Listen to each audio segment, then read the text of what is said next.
मुनि जी ये सारी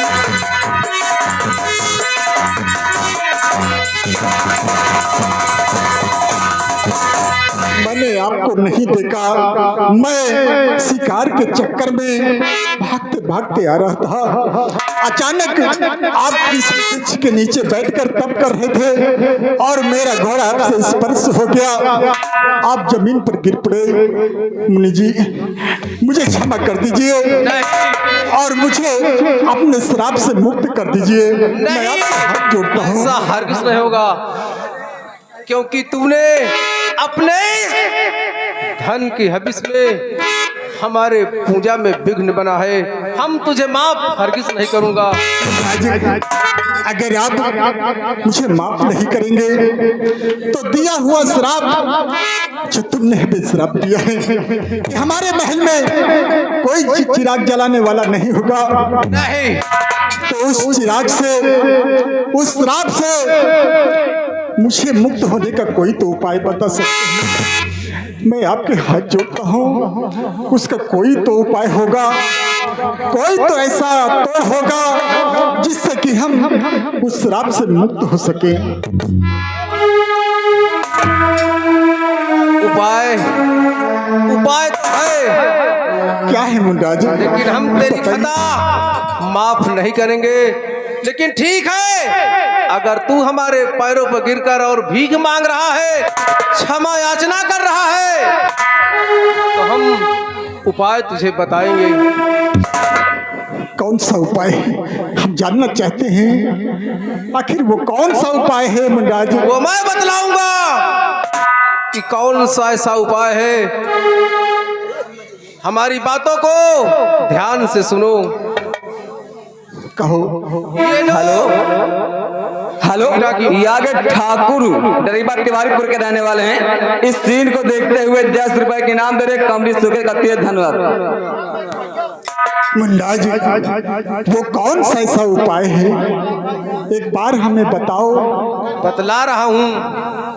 ये लो, ये हीरे की माला है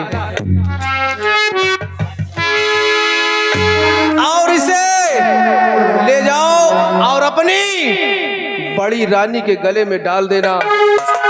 क्या अपनी बड़ी रानी के गले? क्यों नहीं। और जब तुम्हारी बड़ी रानी की कोख से कोई बच्चा जन्म लेता है, उसका नाम हीरा रख देना।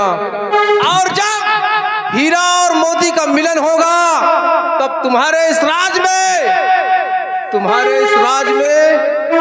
दीपक जलेगा। दीपक जलेगा। मुंडाजी आपने जो बात कही है, यानी आपके कहने का मतलब ये है कि ये हीरे की माला तुम मुझे दे रहे हो और इसे ले जाकर मैं अपनी बड़ी रानी के गले में डाल दूंगा, और जो भी संतान की हमें प्राप्ति होगी उसका नाम हीरा होगा। और जब हीरा के साथ मोती आएगी और हीरा और मोती का जब मिलन होगा, तब जाके हमारे महल में चिराग जलेगा। और हाँ, धन्य हो, उस तरफ धन्य हो मुनिराज, आपने जो इस श्राप से मुक्त होने का हमें उपाय बताया है। मैं आपका बहुत बड़ा आभारी हूँ और मैं आपका सदैव ऋणी रहूंगा। इसके लिए मैं आपसे बहुत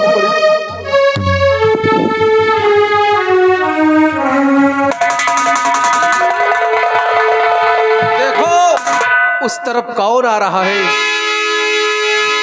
मंत्री महाराज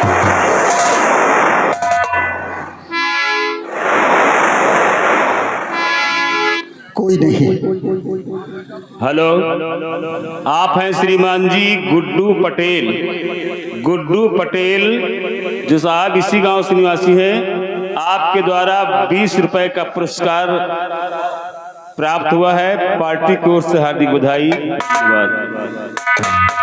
मंत्री बलवंत सिंह, आज हमें अपनी गलतियों का बहुत बड़ा अफसोस हुआ है। वो कोई बाबा, कोई महात्मा, कोई संत नहीं थे। वो स्वयं आज हमें प्रभु के दर्शन हुए हैं। हाँ, अच्छा वो बाबा बाबा बाबा नहीं तो न कोनो लंठ थे के?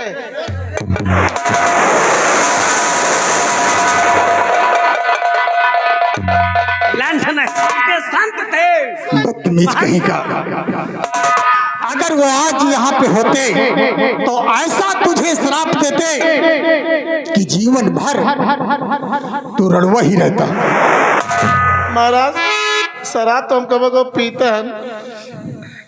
बदतमीज कहीं का। अबे हम यानी पिया वाली देते। देखो, अब आज के बाद हम शिकार खेलने के लिए नहीं चलेंगे। आज के बाद हम प्रतिज्ञा करते हैं कि हम किसी जीव जंतु का कोई भी शिकार नहीं करेंगे, किसी की हत्या नहीं करेंगे और वापस हम महल की तरफ चलते हैं। आओ हम चलिए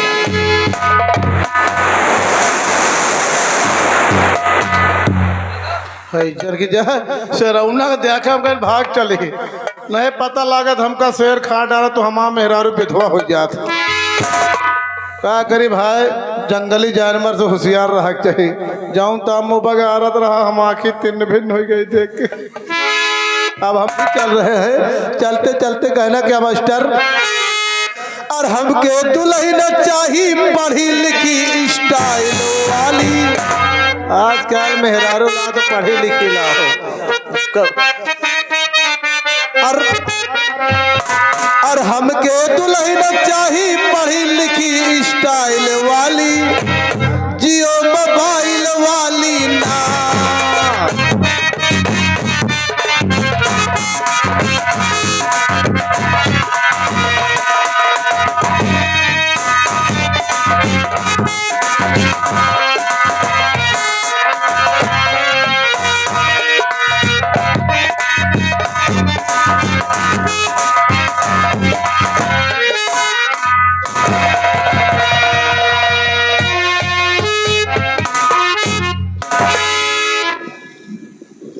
महामंत्री बलवंत सिंह महाराज।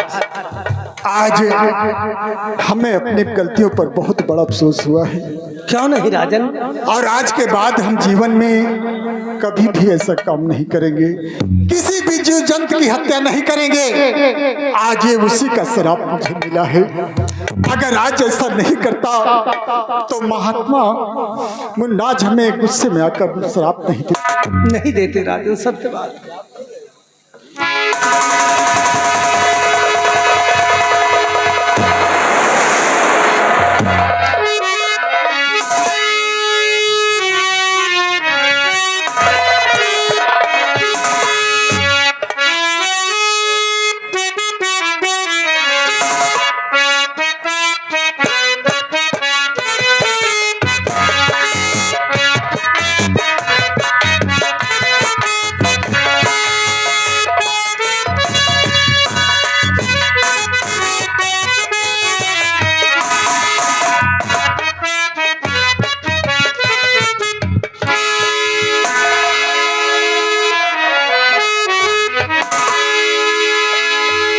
बलवंत सिंह, हमें एकांत की जरूरत है। महारानी से हम कुछ एकांत में बातें करना चाहते हैं, इसलिए आप लोग जाइए और जाकर महलों में आराम करें। जब हमें किसी बात की जरूरत होगी तो हम बुलाकर पुनः दरबार में फिर बुला लेंगे तुम्हें।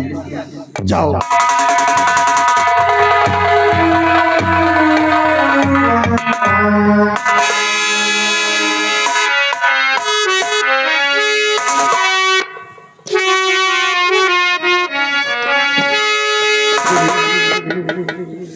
आज मैं तुमसे कुछ कहना चाहता हूँ। और गुल बदन गज गामुनी मन मलक